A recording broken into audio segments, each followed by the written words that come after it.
Holy crap! Frank's shout used to shake the walls of the Barone house. For 9 years, we laughed at the intrusive parents and the chaotic kitchen table.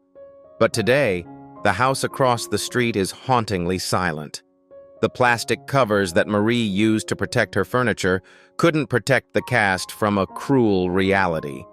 Tonight, we peel away the plastic to touch the raw grief underneath. Doris Roberts as Marie Barone. Doris Roberts was a veteran of the stage and screen long before the Barone family existed. Born on November 4, 1925, she was a child of the Depression era, raised by a single mother in the Bronx, a background that forged her indomitable spirit. She had lived 1,000 lives and played 1,000 roles before she walked onto the set. She was a seasoned 71 years old when the show aired, an age when Hollywood typically discards actresses. Instead, Roberts grabbed the role of Marie with both hands, bringing decades of craft and life experience to a character that required a precise balance of malice and maternal love. Marie Barone was the villain we couldn't help but adore. Roberts played her with a masterful subtlety, delivering insults with a smile so sweet it was disarming. We loved her because we all knew a Marie, a woman who loved too hard and criticized too freely. She was the antagonist who drove the plot of nearly every episode, yet Roberts ensured that Marie never became a caricature. Underneath the manipulation was a terrifying fear of abandonment. Her performance was a high-wire act of comedy, earning her 4 Emmy Awards and solidifying her place as one of the greatest character actresses in history. Off-screen, Roberts was a warrior for causes that were often ignored. The hidden truth of her later years was her fierce battle against ageism in Hollywood. She testified before Congress demanding that the industry stop rendering the elderly invisible. She was also a passionate advocate for animal rights and children affected by HIV/AIDS. While she played a woman obsessed with her son in real life, she was a woman obsessed with justice. She faced the inevitable loss of friends and peers watching her generation fade away, yet she refused to retire, working relentlessly until the very end. After the show ended, Roberts continued to be a force of nature. She appeared in movies, talk shows, and plays, proving that talent does not have an expiration date. She lived with a vitality that exhausted people half her age. However, time is the one opponent that cannot be defeated. The vibrant energy that fueled Marie Barone finally dimmed. Doris Roberts passed away on April 17, 2016, at the age of 90. She left behind a legacy that redefined what it meant to be an older woman on television. She wasn't a prop. She was the powerhouse. Her silence left a void in the comedy world that has never quite been filled, but her laughter echoes on in syndication, immortal and interfering forever. Peter Boyle as Frank Barone. Peter Boyle was a man of contradictions, a former monk turned counterculture icon who eventually became America's grandfather. Born in the fall of 1935, he hailed from Pennsylvania, a serious actor who had once terrified audiences in Joe and charmed them in Young Frankenstein. By the time he was cast as Frank Barone at 60 years old, he had seen the highs and lows of a volatile industry. He brought a gravitas to the role, a sense of history and weariness that grounded the show's absurdity. He wasn't looking for sitcom fame, but in Frank he found a character that allowed him to deconstruct the archetype of the grumpy old man. Frank Barone was the unmovable object of the show. Boyle played him with a deadpan brilliance, often stealing an entire scene with a single word or a shift in his recliner. We loved him because he said what we were all thinking, but were too polite to say. His refusal to engage in social niceties was a form of rebellion that resonated with audiences. Yet in rare moments, Boyle let the mask slip, showing the deep, unspoken love Frank had for his family, making those moments of tenderness devastatingly effective. The man who played the indestructible Frank was facing a fragile reality. The hidden truth of his time on the show was a constant battle for survival. In 1990, a stroke had rendered him speechless for months, a terrifying ordeal for an actor. Then in 1999, terror struck the set when he suffered a heart attack right there at work. He recovered and returned, a testament to his grit. But the final enemy was multiple myeloma, a bone marrow cancer that he fought privately for years, while continuing to make us laugh. Boyle's post-Raymond life was brief. The illness that had shadowed his final seasons eventually claimed him. He worked as long as he could, driven by a love for the craft and the camaraderie of his castmates who had become his second family. Peter Boyle passed away on December 12, 2006, at the age of 71. He was the first of the main cast to leave us, and his death marked the true end of the era. His legacy is that of a chameleon, an actor who could be a monster, a monk, or a curmudgeon, but who is remembered most fondly as the man who sat in the chair and reminded us not to take life too seriously. Fred Willard as Hank MacDougall. Fred Willard was a comedy legend who could make a scene funnier just by standing in it. Born on September 18, 1933 in Ohio, he had spent decades refining a unique style of clueless authority. He was 57 years old when he joined the cast, a veteran of This Is Spinal Tap and Best in Show. He was brought in to play the straight man, the religious conservative foil to the Barone's madness, but Willard was incapable of playing anything straight. He twisted the character of Hank MacDougall into something bizarre and delightful, a man whose politeness was more unsettling than Marie's insults. Hank MacDougall was a character built on repressed chaos. Willard played him with a stiff, wide-eyed sincerity that was mesmerizing. We loved him because he was so wonderfully weird. His obsession with the erratic behavior of the Barones provided a fresh dynamic in the later seasons. Willard's genius was in the pauses, the blank stares, and the lines that felt like they were occurring to him in real time. He elevated the role of the in-law from a plot device to a highlight of the series, proving that new energy could revitalize a long-running show. Behind the genial smile, Willard faced his own public and private trials. The hidden truth involved a bizarre incident in 2012 when he was arrested for a lewd act in an adult theater. The case was eventually dismissed, and he maintained his innocence, but the tabloid frenzy was a humiliation for a man of his stature. Deeper than the scandal was the pain of losing his wife of 50 years, Mary, in 2018. Her death broke the heart of the man who had made a career out of being unbreakable. Willard never stopped working. He possessed a work ethic that was driven by a pure love for performance. He appeared in Modern Family and countless sketches, his timing remaining razor-sharp even as his body aged. He worked until his final days, refusing to let age silence his voice. Fred Willard passed away on May 15, 2020, at the age of 80. He left behind a body of work that influenced generations of comedians. His legacy is that of the ultimate scene stealer, a man who could take a scrap of dialogue and turn it into a feast. The uncomfortable silence he mastered is now sadly permanent. Georgia Engel, as Pat MacDougall. Georgia Engel was the sweet voice of a generation known for her role as Georgette on The Mary Tyler Moore Show. Born in the summer of 1948, she brought a pedigree of classic sitcom excellence to the set. She was 48 years old when the show premiered, though she joined later as the counterpart to Fred Willard. She was cast to play the meek, submissive wife, a role she could have sleepwalked through, but Engel was a comedic sniper. She used her breathless, high-pitched delivery to hide a character that was secretly judging everyone in the room. Pat MacDougall was the quiet storm.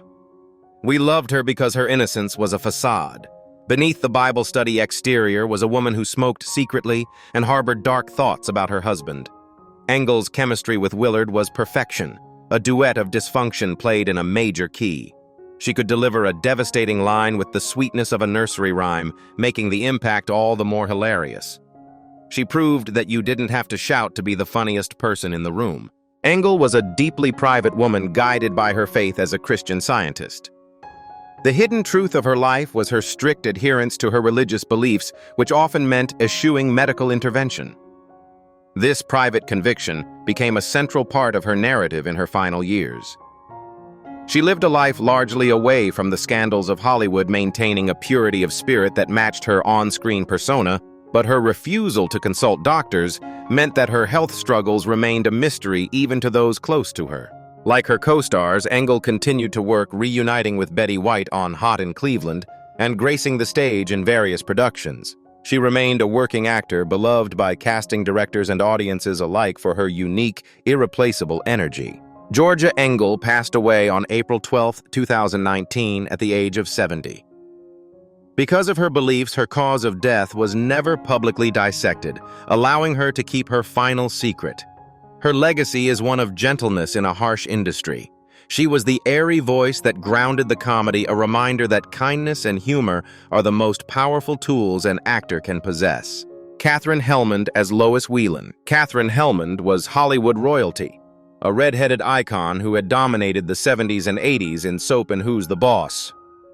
Born on July 5, 1929, she was 67 years old when she took on the role of Debra's mother.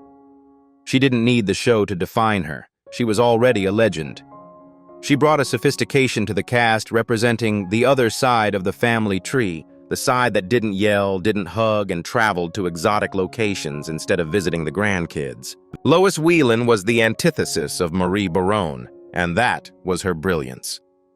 We loved her because she explained exactly why Debra was the way she was. Helmond played her with a delightful detachment, a woman who was more interested in her museum tours than her daughter's emotional needs. Her interactions with the boorish Frank Barone were comedic gold, a clash of civilizations played out over the dinner table. She allowed the audience to see that a quiet, neglectful parent could be just as damaging and funny as a loud, smothering one. Unlike many of her peers, Helmond's life was remarkably devoid of scandal. The hidden truth was simply the quiet dignity with which she navigated an industry obsessed with youth. She managed to sustain a high-profile career for decades without falling into the traps of addiction or public divorce. Her pain was the universal pain of aging, of watching the golden era of television fade into history, while she remained one of its last guardians. Helmond worked sparingly but effectively in her later years, lending her distinctive voice to the Cars franchise. She lived a life of grace, retiring gradually as her health declined, stepping back from the spotlight she had occupied for so long. Katherine Helmond passed away on February 23, 2019, at the age of 89. She died just months before her on-screen daughter's mother-in-law, Georgia Engel. Her legacy is one of class and versatility. She was the grand dame of the sitcom, a woman who could make you laugh with a simple adjustment of her pearls. Robert Culp as Warren Whelan. Robert Culp was the definition of cool in the 1960s, the star of I Spy, and a counterculture hero. Born on August 16, 1930, he was a man of action and intensity. By the time he was cast as Warren Whelan at 66 years old, the action hero had softened into an aging grandfather, but the charisma remained. He came to the show with a history of serious drama, which made his turn as the stiff, awkward father even more compelling. He was the perfect counterbalance to the hysteria of the Barone household. Warren Whelan was a man who smiled too much and felt too little. We loved him because his polite detachment was infuriatingly funny. Culp played him with a veneer of cheerfulness that cracked whenever Frank Barone entered the room. His attempts to bond with Ray were masterpieces of awkwardness. He represented the civilized world that the Baronese were constantly invading, and Culp's ability to maintain that facade while the house burned down around him was a testament to his skill. Culp's real life was far more dramatic than Warren's country club existence. The hidden truth involved a history of health struggles and a somewhat turbulent personal life. He had survived a stroke in 2007, a warning sign that his health was failing. His end came not from a disease, but from a tragic accident. In 2010, he suffered a fall while walking near his Hollywood Hills home, a sudden and violent end to a storied life. There was no after for Culp in the long term. He was one of the first major recurring guest stars to pass away. His death was a shock to the cast and a reminder of the fragility of the older generation of actors who anchored the show. Robert Culp passed away on March 24, 2010, at the age of 79. He left behind a legacy of coolness that spanned 5 decades. He was the spy, the hero, and finally the father-in-law who just wanted a quiet drink.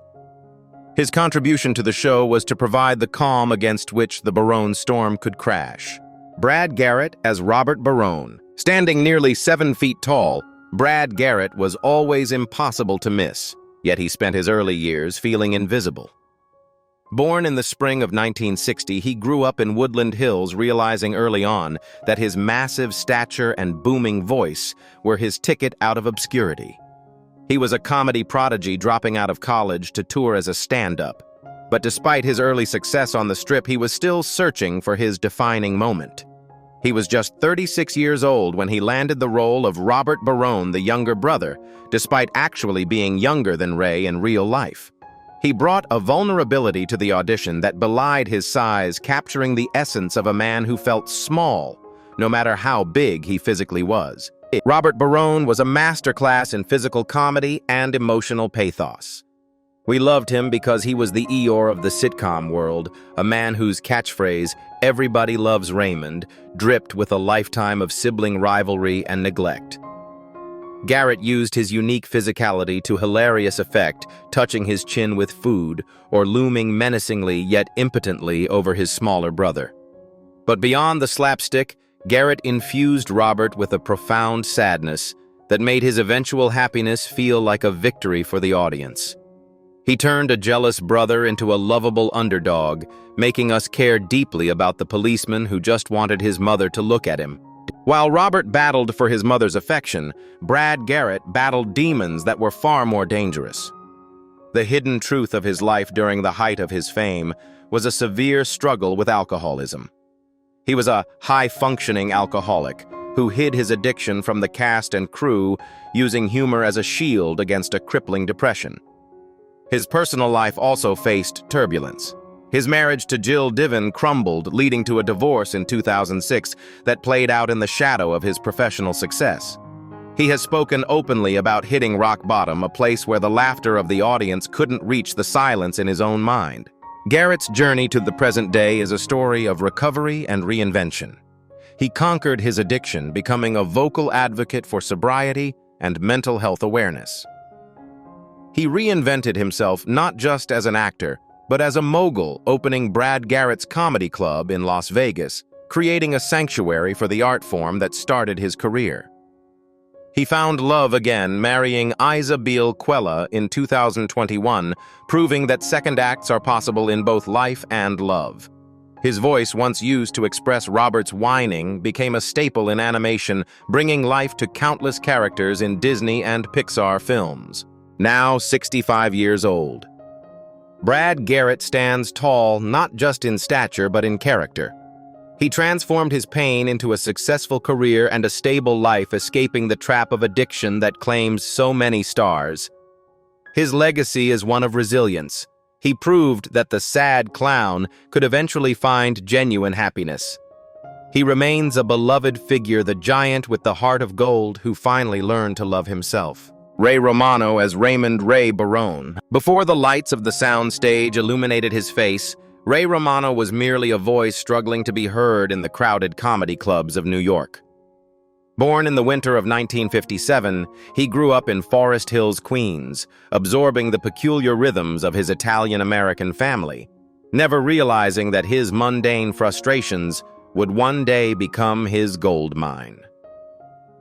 He was 38 years old when he finally stepped onto the set that would define his life, a late bloomer by Hollywood standards who had spent years refining a persona of overwhelmed mediocrity. He wasn't a polished actor from a conservatory. He was a futon delivery guy turned comic who had managed to catch the eye of David Letterman. That singular moment of validation launched him toward a destiny he hadn't dared to imagine, transforming a guy from Queens into the centerpiece of a cultural phenomenon. As Ray Barone Romano mastered the art of conflict avoidance, turning the spineless husband into a sympathetic, if occasionally infuriating, icon. We loved him not because he was heroic, but because he was honestly flawed. He was the visual representation of every man who just wanted to watch the game and avoid yelling.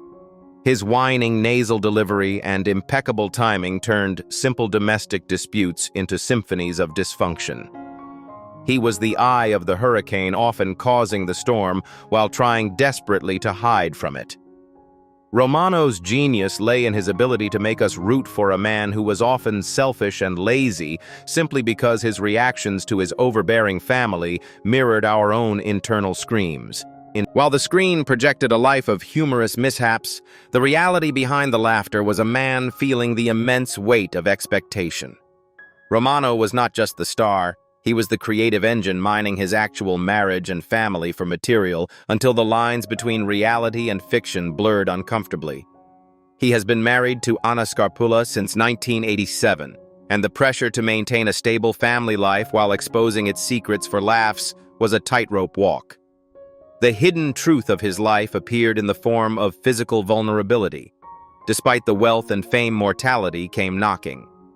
In 2012, the laughter paused when he faced a significant heart scare requiring a stent procedure that reminded him that the stress of success takes a physical toll. He used this fear just as he used everything else, pouring it back into his art, but the anxiety was real. Following the conclusion of the show, Romano refused to fade into the background of syndication checks. He embarked on a journey to prove he was more than just a sitcom dad, taking on gritty, dramatic roles that surprised critics and audiences alike. He shed the skin of Ray Barone to inhabit complex characters in films like The Big Sick and The Irishman, showing a depth of sorrow and aggression that the sitcom never allowed. He returned to stand-up not for the money, but for the therapy of the microphone. Today, he stands as a revered elder statesman of comedy, a man who survived the typecasting trap that destroys so many others. As of January 2nd, 2026, Ray Romano is 68 years old and remains a vital force in the entertainment industry. He transitioned from a comic of convenience to an actor of substance, proving that the neurotic kid from Queens had layers the world is still discovering. His legacy is not just in the reruns that play eternally in living rooms across America, but in the enduring truth that our most ordinary pain is often the source of our greatest art. Patricia Heaton as Debra Barone. Long before she was the queen of primetime, Patricia Heaton was a young woman navigating the uncertainties of Ohio, dreaming of a life beyond the Midwest. Born in the spring of 1958, she was raised in a devout Catholic household, a foundation that would anchor her through the turbulent waters of Hollywood. She was 38 years old when she was cast as Debra, arriving at the role with the maturity and grit of an actress who had fought for every inch of ground. She had toiled in guest spots and short-lived series, facing the constant rejection of the industry, but she brought a sharp, undeniable energy that the producers couldn't ignore. She wasn't just playing a wife. She was channeling the collective exhaustion of every woman who ever had to deal with an intrusive mother-in-law. Patricia Heaton didn't just play Debra Barone. She attacked the role with a visceral intensity that balanced the show's chaotic energy. We loved her because she was the audience's avatar, the only sane person trapped in an insane asylum. She elevated the nagging wife trope into a three-dimensional character of wit strength and justifiable rage. Her chemistry with Romano was electric, built on a foundation of believable bickering that felt like a real marriage rather than a scripted performance. Whether she was wrestling with a turkey or staring daggers at Marie, Heaton commanded the screen, proving that the straight woman could be just as funny and often more powerful than the comic foil. Off-screen, Heaton's life was a complex tapestry of public advocacy and private struggle. A steadfast conservative and pro-life advocate in a predominantly liberal industry, she often found herself swimming upstream, facing backlash that would have silenced a weaker spirit. However, her most personal battle was fought within her own body. The hidden truth of her journey includes a scary confrontation with breast cancer, which led to a mastectomy in 2018. It was a stark reminder of fragility for a woman known for her strength. Furthermore, she was open about the pressures of Hollywood beauty standards, discussing her plastic surgeries with a candor that was both refreshing and heartbreaking, revealing the insecurities that linger even at the top. Heaton defied the sitcom curse that claims actors can only have one iconic role. She moved seamlessly from the Barone household to the Heck household in the middle, creating another beloved matriarch that resonated with working-class America. She continued to work tirelessly, starring in Carol's second act and remaining a fixture on television. Her resilience in the face of health scares and industry ageism has transformed her into a symbol of endurance. She channeled her influence into humanitarian work, using her platform to support causes close to her heart, proving that her compassion extended far beyond the characters she played. Today, Patricia Heaton is 67 years old, a survivor and a legend of the small screen. She proved that a woman over 40 could not only lead a sitcom but dominate the ratings for decades. Her legacy is defined by her refusal to be silent, whether about her faith, her health, or her politics, and her ability to find the humor in the hardest parts of being a wife and mother. She remains one of the most successful television actresses of her generation. Madylin Sweeten as Allie Barone. For Madylin Sweeten, there was no before fame in the traditional sense. Born in the summer of 1991 in Texas, she was thrust into the professional world when she was barely out of toddler's clothes. She was a child of just 5 years old when she was cast as Allie, bringing her real-life brothers along for the ride. Her childhood was documented in 22-minute intervals, her lost teeth and growth spurts broadcast to millions. She didn't just play a part. She lived her formative years on a soundstage surrounded by adults who were pretending to be the family that she was actually growing up with. Allie Barone was the voice of reason among the children, often reacting to her parents' neuroses with a confused skepticism that mirrored the audience. We watched her evolve from a cute prop into a distinct personality with dry wit and teenage attitude. Sweeten's performance was natural and grounded. She wasn't a polished child star performing for applause, but a real kid trying to make sense of a chaotic household. She represented the innocence that the adults were constantly trying to protect, often failing in hilarious ways. The transition from child star to adult is notoriously difficult, but for Madylin, it was marked by an unimaginable family tragedy. The hidden truth of her life is the devastating loss of her brother Sawyer. His suicide shattered the Sweeten family and cast a long, dark shadow over the memories of the show. Madylin found herself in the agonizing position of grieving a sibling while the world grieved a character. She had to navigate her own path forward while carrying the weight of a survivor trying to find meaning in a senseless loss. In the years since the show and the tragedy, Madylin has shown remarkable resilience. She stepped away from the glare of the mainstream spotlight to focus on independent projects, working as a writer and producer. She used her art to process her experiences, finding a voice that was distinctly her own. She continues to act occasionally, but on her own terms, refusing to be defined solely by her past. Now 34 years old, Madylin Sweeten is a woman who has endured the fire of early fame and personal loss. Her legacy is one of quiet strength. She protected the memory of her brother while carving out a life that honors him. She remains the surviving witness to the childhood of the Barone kids, a keeper of the history that the world watched unfold. Sawyer Sweeten as Geoffrey Barone. Sawyer Sweeten's life was intertwined with the show from the very beginning. Born in the spring of 1995, he was a baby of just 1 year old when he was carried onto the set. He didn't choose the actor's life. It was chosen for him before he could speak. Along with his twin brother Sullivan, he grew up in the background of American pop culture. He was a quiet, gentle presence on the set.